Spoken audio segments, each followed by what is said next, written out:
Good morning or afternoon. My name is Dominic Logides and I'm a field safety technician.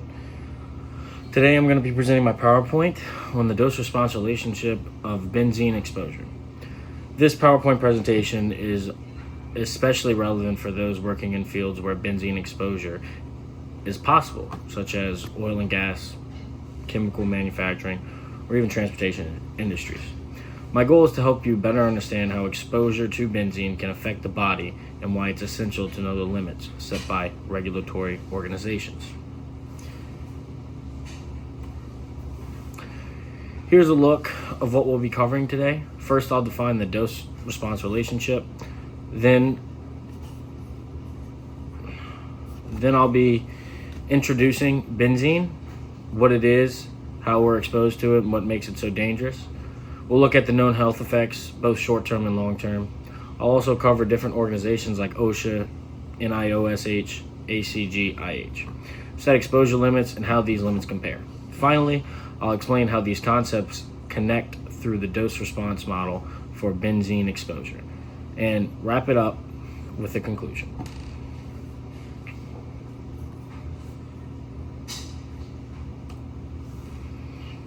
The dose-response relationship is fundamental in toxicology and environmental health.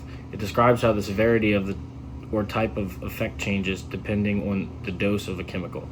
Essentially, the higher the dose of a harmful substance, the more severe the response in the body, up to a point.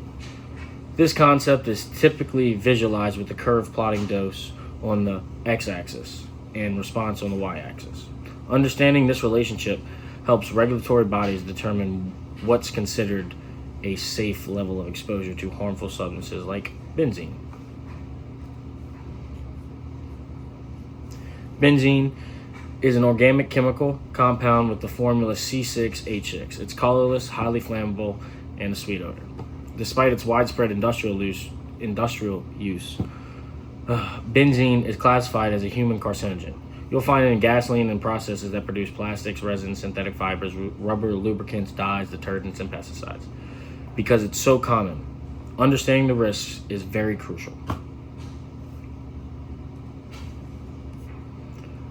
Workers can be exposed to benzene through three main routes: ingestion, absorption through the skin, and inhalation. Ingestion is rare, but could occur if benzene contaminates food or water.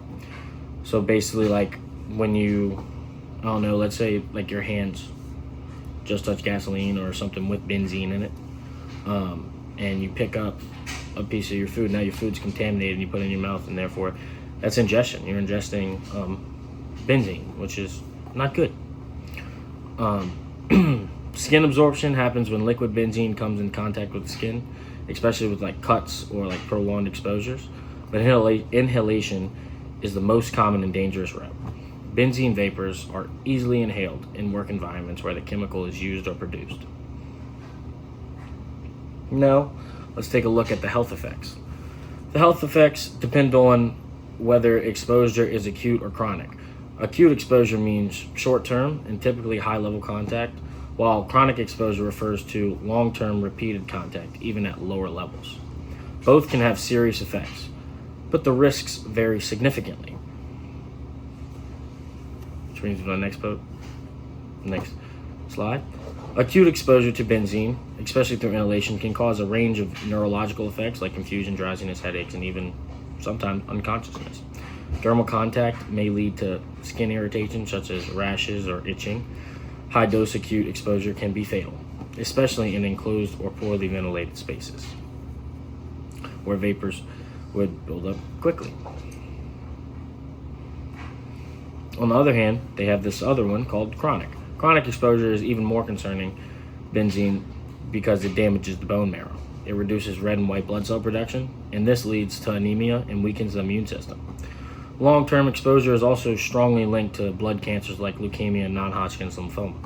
These effects may not be immediately noticeable, which makes chronic exposure especially dangerous in the occupational setting. There are three main organizations that set exposure limits for benzene.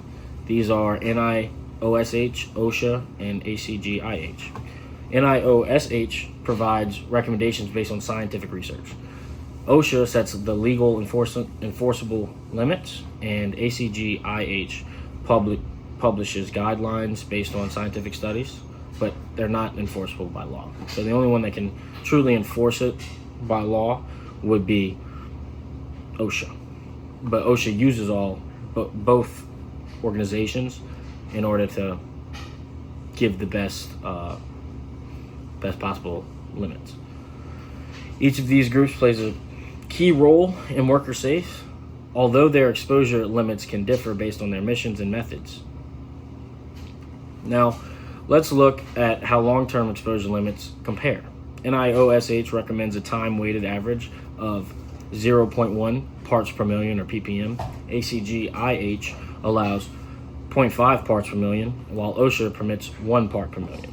These numbers represent the maximum average over an 8-hour workday. You'll notice NIOSH is the most conservative.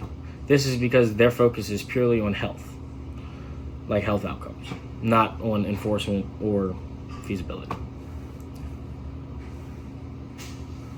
Now, for short-term exposure limits, these reflect how much benzene a worker can be exposed in a short period, typically 15 minutes. NIOSH recommends 1 parts per million. ACGIH allows up to 2.5 parts per million. And OSHA permits 5 parts per million. Again, OSHA's limits are the most lenient due to the balance they must strike between worker safety and industry, practicality. NIOSH lower limit reflects their aim to minimize all risks, especially since benzene is a known carcinogen. Carcinogens like benzene, we often assume there's no safe level of exposure. That's why many experts use a linear non-threshold model, meaning even the smallest dose has some risk. Because eliminating all exposure isn't always feasible, regulatory bodies like OSHA must strike a balance between minimalizing and maintaining economic practicality. So they set what they consider an acceptable exposure limit. These limits, REL, TLV, and PEL, represents what's considered to be an acceptable risk. For most workers, staying with these levels should prevent immediate health effects from benzene and reduce the risk of long-term damage. But as we've seen, different agencies have different thresholds depending on how cautious they want to be. NIOSH, for example, generally recommends the lowest exposure possible, especially when dealing with carcinogens.